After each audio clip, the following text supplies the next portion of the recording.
Ti sei mai chiesto se esiste un modo semplice, concreto e provato dalla scienza per essere più sereno ogni singolo giorno? Non sto parlando di illusioni, parlo di verità, parlo di tecniche reali nate dalla psicologia positiva che trasformano la tua vita un pensiero alla volta. Se senti che è il momento di tornare a stare bene, davvero bene, allora questo messaggio è per te, non sei solo. E ciò che scoprirai oggi potrebbe diventare il tuo punto di svolta. A volte basta una parola, un'idea, un nuovo respiro. La felicità non è una fiammata passeggera, è una capacità che si coltiva, una scelta che si rinnova ogni mattina, un gesto interiore che si allena giorno dopo giorno, anche quando fuori sembra tutto immobile. La psicologia della felicità ci mostra una verità potente. Ciò che provi non dipende solo da ciò che ti accade, ma da come scegli di rispondere. E ogni risposta che dai è una forma di creazione, ogni scelta è una direzione. Questa consapevolezza diventa ancora più preziosa quando superi i 50 anni, quando la vita inizia a chiederti silenziosamente di rallentare, di ascoltare, di cambiare sguardo. È lì che il passato pesa e il futuro spaventa. Ma c'è un segreto. Non è mai troppo tardi per scegliere la gioia. Non è mai troppo tardi per ricominciare. Anche solo un piccolo gesto consapevole può invertire la rotta interiore. In questo video scoprirai tecniche semplici, scientificamente validate, che puoi iniziare a usare oggi. Non ti servono strumenti, ti serve solo una cosa: la volontà di tornare a sentire e la disponibilità ad accogliere qualcosa di nuovo, anche se minuscolo.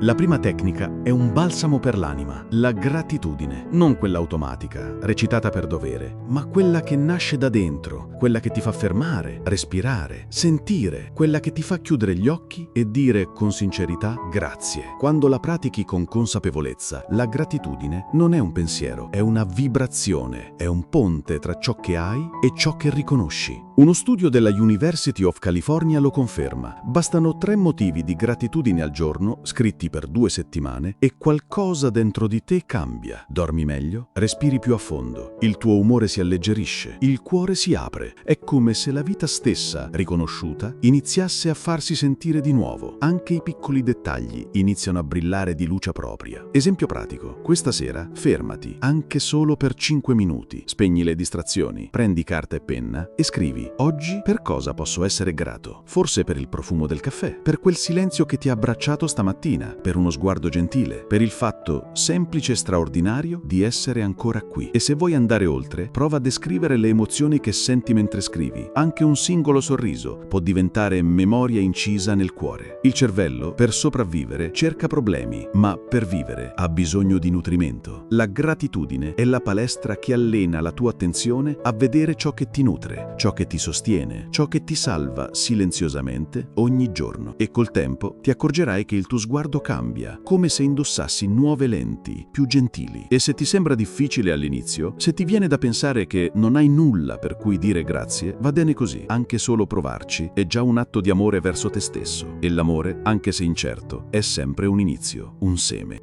La seconda tecnica è un viaggio, un salto delicato nel tempo. Si chiama il tuo sé migliore possibile. È più di un esercizio mentale, è una visione che risveglia, una forma di speranza concreta, una mappa emotiva che ti orienta verso una versione di te che forse avevi dimenticato, ma che esiste ancora. Come funziona? Regalati un momento, un luogo tranquillo, spegni il telefono, chiudi gli occhi, respira lentamente e ora immagina di essere tra un anno. E immagina che tutto, davvero tutto, è andato nel migliore dei modi. La tua salute è migliorata, le tue relazioni sono più profonde, hai trovato un ritmo che ti fa bene, ti svegli sereno, con la sensazione di essere nel posto giusto. Non c'è urgenza, solo armonia. Scrivi questa visione, raccontala, non lasciare nulla nel vago. Dove sei? Chi hai vicino? Come ti senti? Che abitudini hai? Cosa ascolti al mattino? Come inizi le tue giornate? Più dettagli dai, più la tua mente la percepisce come reale e più ci credi, più inizierai, anche senza accorgertene, a orientare i tuoi passi in quella direzione. È come seminare l'idea di te stesso in un terreno fertile. Esempio: immagina di alzarti tra 12 mesi, il sole entra dalla finestra, ti guardi allo specchio e ti piace ciò che vedi. Non solo fuori, ma dentro. Hai un rituale che ami, forse è una passeggiata, forse è una tisana in silenzio. Ti senti utile, ti senti centrato, ti senti in pace, in equilibrio, non perfetto ma intero. Questa tecnica è usata anche in psicoterapia, soprattutto nei momenti di transizione profonda, pensionamento, lutto, cambiamenti interiori. Dare una direzione al futuro è già iniziare a guarire. È come aprire una finestra in una stanza chiusa da troppo tempo e quella luce nuova che entra sei tu. E poi ci sono loro, le relazioni vere, quelle che non hanno bisogno di essere spiegate, quelle che ti fanno sentire visto, anche senza parole, quelle che ti fanno sentire che esisti. Non servono grandi discorsi, basta una presenza autentica. Lo dice anche l'Harvard Study of Adult Development, il più lungo studio sulla felicità mai condotto. Le persone più felici e longeve non sono quelle con più denaro o successo, ma quelle che hanno costruito legami profondi, sinceri, quelle che hanno amato, ascoltato, condiviso, quelle che si sono lasciate toccare e hanno toccato a loro volta. Come applicarla? Oggi fai un gesto, chiama qualcuno, manda un messaggio sincero, scrivi una lettera, fissa un incontro e se in questo momento ti sembra che nessuno possa esserci, inizia da un saluto, a uno sconosciuto, a un vicino, a chi ti incrocia per caso. Ogni contatto è un inizio, ogni incontro è una possibilità, ogni parola gentile è un ponte e ogni ponte è un cammino da fare insieme. Abbiamo tutti bisogno di sentirci riconosciuti, non per ciò che facciamo, ma per ciò che siamo. Le relazioni nutrono, le relazioni curano, le relazioni ci ricordano che non siamo soli, nemmeno nei giorni più silenziosi. Siamo tutti parte dello stesso silenzioso bisogno, essere visti.